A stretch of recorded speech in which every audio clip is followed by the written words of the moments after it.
Hello friends, आपके अपने YouTube channel MIM news bulletin में आपका हार्दिक स्वागत है। बिहार में 7वें चरण की शिक्षक बहाली की अधिसूचना संबंधित एक बड़ी खबर, एक खुशखबरी कह सकते हैं, सामने आ रही है, जिससे कि आप लोगों की जो बहाली है बीटेड, सीटेड और एसटीईटी अभ्यर्थियों की बहाली इसी वर्ष आरंभ हो सकती है। इसी वर्ष यानी कि जुलाई या फिर अगस्त में 7वें चरण की बहाली का जो नोटिफिकेशन है, जो विज्ञापन है, अधिसूचना है, जारी हो सकती है। ऐसा जो बिहार के शिक्षा मंत्री हैं विजय कुमार चौधरी, उन्होंने कल अपने एक इंटरव्यू के दौरान भी इंटरव्यू या फिर कह सकते हैं कि जन सुनवाई कार्यक्रम में जब उनसे पत्रकारों ने बात की तो उन्होंने ये चीज़ क्लियर कर दी कि रिक्तियाँ मिलते ही 7वें चरण की जो बहाली है, प्रक्रिया है, उसको शुरू कर दिया जाएगा। तो इस वीडियो में हम लेटेस्ट अपडेट जानेंगे, 7वें चरण में क्या कुछ चल रहा है, साथ ही छठे चरण के अभ्यर्थियों के लिए भी क्या बड़ी खुशखबरी निकल कर आई है, उसके बारे में भी बात करेंगे। तो इसलिए वीडियो में आप शुरू से एंड तक बने रहें। चैनल पे पहली बार आए हैं तो सब्सक्राइब ज़रूर कर लें। तो अखबारों की माने तो देखिए, जन सुनवाई कार्यक्रम कल था, मुख्यमंत्री भी वहाँ पर मौजूद, शिक्षा मंत्री विजय कुमार चौधरी भी वहाँ पर मौजूद थे, और जो बाकी मंत्री थे उन्होंने जिलों से आए हुए लोगों की समस्या का जो है निराकरण किया था। तो वहीं प्रदेश जदयू मुख्यालय में ये जो जन सुनवाई कार्यक्रम है, इसका आयोजन किया गया था। तो यहाँ पर काफ़ी जो लोग हैं उन्होंने, पत्रकारों ने भी भाग लिया, और जन सुनवाई के दौरान ही शिक्षा मंत्री ने बताया कि छठे चरण के शिक्षक नियुक्ति प्रक्रिया लगभग पूरी होने के कगार पर है। इसके पूरा होते ही 7वें चरण की नियुक्ति प्रक्रिया प्रारंभ की जाएगी। सभी जिलों से रिक्तियाँ मांगी गई हैं और उसके अनुरूप हम जल्द ही 7वें चरण की जो नियुक्ति प्रक्रिया है उसको आरंभ करेंगे। तो देखिए, छठे चरण की प्रक्रिया आप लोग जानते हैं कि 28 जुलाई को पूर्णतः समाप्त हो जाएगी, 6 फेज़ क्लोज हो जाएगा, जब माध्यमिक और उच्च माध्यमिक अभ्यर्थियों को नियुक्ति पत्र दे दिया जाएगा। तो इसलिए शिक्षा मंत्री ने ये चीज़ कहा कि ये नियुक्ति प्रक्रिया लगभग पूरी होने के कगार पर है, और रिक्तियाँ आप लोग जानते ही हैं कि मांगी जा रही हैं, लेकिन ये रिक्तियाँ केवल प्रारंभिक की अगर बात करें तो यानी 1 to 5 और 6 to 8 यानी कि मूल कोटि और स्नातक कोटि के जो शिक्षक हैं उनकी रिक्तियाँ मांगी गई हैं। तो इसलिए यहाँ पर ये सवाल खड़ा होता है कि माध्यमिक और उच्च माध्यमिक की नियुक्ति के लिए सरकार रिक्तियाँ कब मांगेगी। तो क्या इस बार केवल प्रारंभिक का विज्ञापन आने वाला है 7th फेज़ में, या फिर माध्यमिक उच्च माध्यमिक का भी उसके साथ ही आएगा?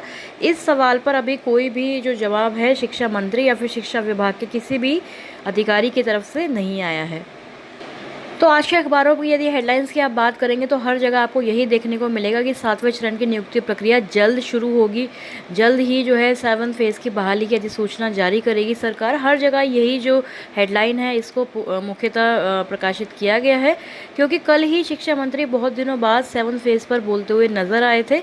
जो वीडियो हमने आपको दिखाई भी थी, जिसमें उन्होंने कहा कि संभवतः 6 फेज़ क्लोज होने वाला है। और दूसरी जो इम्पोर्टेंट खबर है 6 फेज़ के ही नवनियुक्त शिक्षकों के लिए, वह ये है कि एक बड़ा पत्र जो है जारी हुआ है शिक्षा विभाग के द्वारा, और ये निर्देश के बाद यानी कि एक समीक्षा बैठक की गई थी शिक्षा मंत्री विजय कुमार चौधरी की ने शिक्षा विभाग के अपर मुख्य सचिव दीपक कुमार सिंह एवं जो प्राथमिक शिक्षा निदेशक हैं रवि प्रकाश, उनके साथ और भी अधिकारी थे, एक समीक्षा बैठक की, जिसमें छठे चरण के नवनियुक्त 42,000 पंचायती राज एवं नगर निकाय शिक्षकों के वेतन भुगतान का निर्देश दिया है।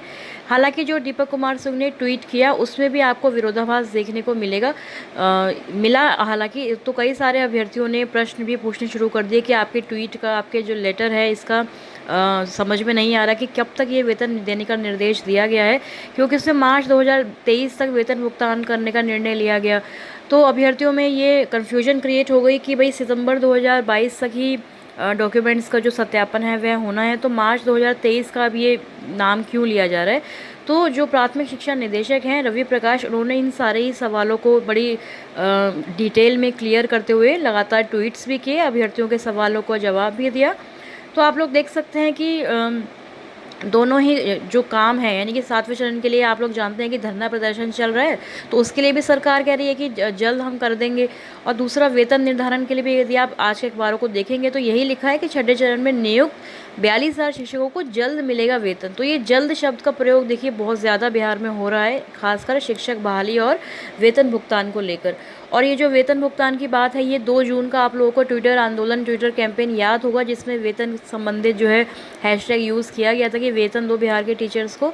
तो ये उसी का असर है यहाँ। और साथ ही जो बार बार अभ्यर्थीगण जो है, नेता सब लोग मिलकर जाते हैं और सचिवालय भी जा रहे हैं, वेतन के लिए मांग पत्र दे रहे हैं, तो उन्हीं सब चीज़ों का असर है कि सरकार ने आनंद फानन में ये लेटर निकाला है।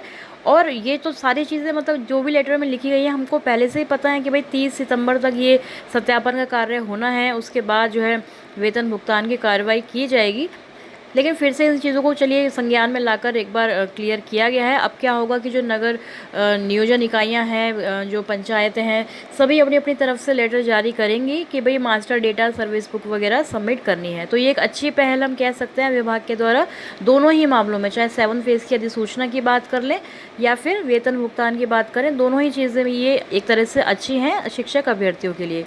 एक और बड़ा लेटर प्राथमिक शिक्षा निदेशालय शिक्षा विभाग के द्वारा जारी हुआ है, जिसमें उन्होंने देखिए जो प्रेषक हैं रवि प्रकाश ही हैं और उन्होंने सभी जिला शिक्षा पदाधिकारी, सभी डीपीओ डीईओ को ये लेटर लिखा है, जिसका विषय है कि नवसृजित पुनर्गठित नगर नियोजन इकाइयों से संबंधित सूचना उपलब्ध कराने के संबंध में। तो ये सूचना उपलब्ध कराने के लिए देखिए एक फॉर्मेट भी यहाँ पर दिया गया है, जिसमें सारी चीज़ें मेंशन करनी है कि कितने पंचायतवार कुल रिक्तियाँ कितनी हैं, कितने शिक्षक कार्यरत हैं, उसके बाद वर्तमान में अभी आवेदन की स्थिति है या नहीं। तो ये सारी सूचना जो है मांगी गई है।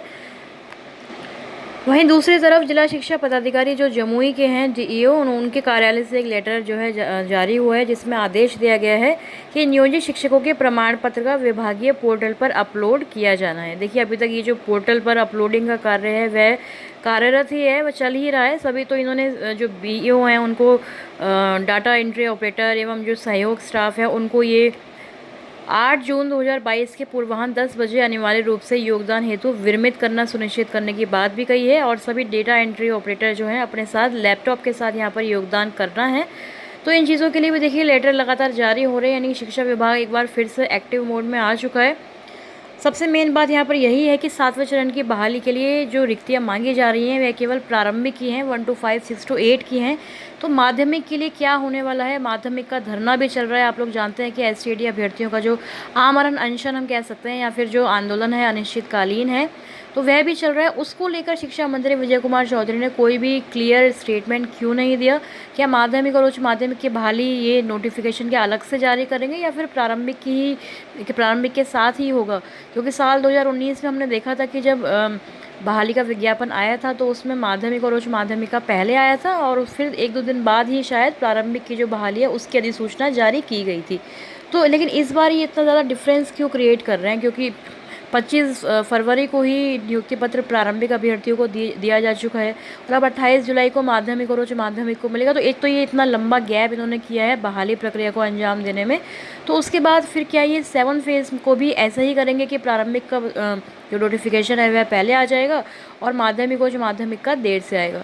तो इस पर अभी भी कन्फ्यूजन लगातार बनी हुई है। लगातार यही सवाल जो है मन में उठ रहा है अभ्यर्थियों के कि भाई प्रारंभिक और माध्यमिक दोनों की ही बात, दोनों की ही रिक्तियाँ जो हैं विभाग के द्वारा क्यों नहीं मांगी जा रही हैं। लेकिन प्रारंभिक अभ्यर्थियों के लिए तो ऐसा लग ही रहा है कि जुलाई या फिर अगस्त में जो विज्ञापन है वह जारी कर देगी सरकार। माध्यमिक और उच्च माध्यमिक के लिए थोड़ा सा डाउट लग रहा है क्योंकि उनके बारे में कोई रिक्तियाँ कैलकुलेशन की बात अभी नहीं हो रही है। तो देखते हैं आगे कोई भी अगर अपडेट आती है रिक्तियों को लेकर या फिर 7 फेज़ संबंधित कोई भी अपडेट आती है तो आपके साथ शेयर करने की पूरी कोशिश करेंगे। इसके लिए आप हमारे चैनल MIM न्यूज़ बुलेटिन को सब्सक्राइब ज़रूर कर लें। जिन्होंने सब्सक्राइब किया हुआ है वह जुड़े रहें, कनेक्टेड रहें।